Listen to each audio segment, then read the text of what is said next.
Everyone, আসসালামু আলাইকুম। আজকে আমি আপনাদের তৈরি করে দেখাবো পনিরের সমুচা। পুরান ঢাকা মানুষদের এটি একটি প্রিয় খাবার।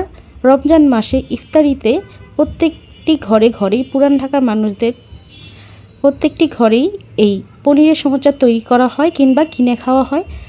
খুব সহজে কীভাবে বাসায় আপনারা এই পনিরের সমুচাটা তৈরি করতে পারবেন সেটা রেসিপি আপনার সাথে শেয়ার করব। প্রথমে ময়দা নিয়ে নিয়েছি 2 কাপ পরিমাণের, আর তেল দিয়েছি। এটা একটু গরম করে নিতে হবে, তাহলে পনিরের সমুচাটা অনেক মুচমুচে হবে। আমি 2 চা চামচ পরিমাণের তেল গরম করে এতে দিয়ে দিয়েছি, আর চিনি দিয়েছি 1 চা চামচ পরিমাণে এবং লবণ দিয়েছি 1/2 চা চামচ পরিমাণে।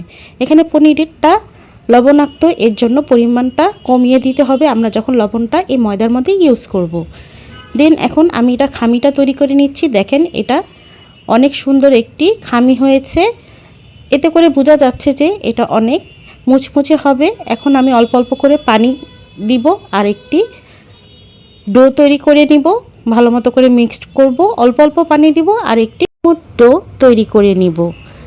আর এখানে যে আমি যে পানিটা ইউজ করি সেটা রুম টেম্পারেচার পানিটা ইউজ করতে হবে। আমি এখানে কোনো প্রকার গরম পানি ইউজ করিনি। আর যখন আপনারা পনিরের সমুচা তৈরি করবেন অবশ্যই ময়দা নেওয়ার চেষ্টা করবেন। আটা দিয়ে তৈরি করলে সেরকম মুচমুচে হবে না।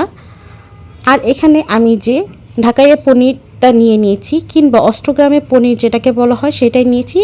এটা লবণাক্ত যেটা সেটা নিয়েছি। এখন আমি স্লাইস করে নিব। আমি পিস পিস করে লম্বা সাইজের স্লাইস করে নিতে হবে, কারণ সমুচাটা লম্বা আকৃতি তৈরি করব ভিতরে দিলে যাতে পনিরটা সমস্ত জায়গায় ছড়িয়ে যায় আর মুখে যাতে টেস্টটা লাগে সেরকমভাবে তৈরি করে নিতে হবে। এখন আমি পরোটার মতো একটি সুন্দর করে গোল আকৃতি একটি রুটি তৈরি করে নিব। আর এখানে আমি একটি সমুচার শেপ দেওয়ার জন্য একটি মোল্ড নিয়ে নিয়েছি। এখন এই মোল্ডের মধ্যে আমি রুটিটা দিয়ে দিব, আর সাইডের অবশিষ্ট অংশগুলো আমি চাকুর সাহায্যে কেটে ফেলব। আর দুই সাইডে দুটি আমি দিয়ে দিচ্ছি পনিরের স্লাইস। এখন আমি ফোল্ডটা ওপেন থেকে আমি ক্লোজ করে দিচ্ছি, বাড়তি অংশগুলো আমি কেটে দিব।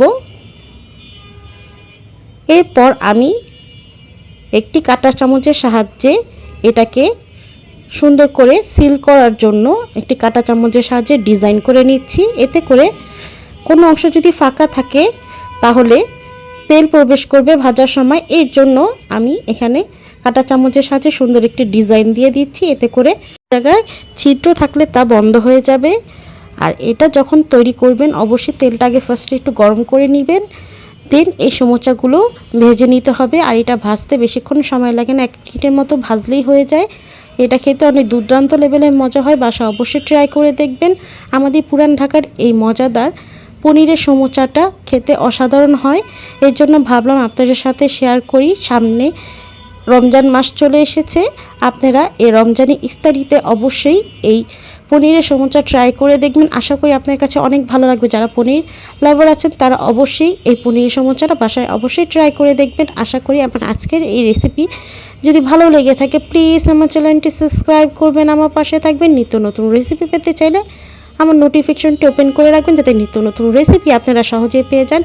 আর মজার কী ধরনের রেসিপি দেখতে চান আমি সেই মজার ধরনের রেসিপি আপনার সাথে শেয়ার করব। আজ এই পর্যন্ত, আল্লাহ হাফেজ, আসসালামু আলাইকুম।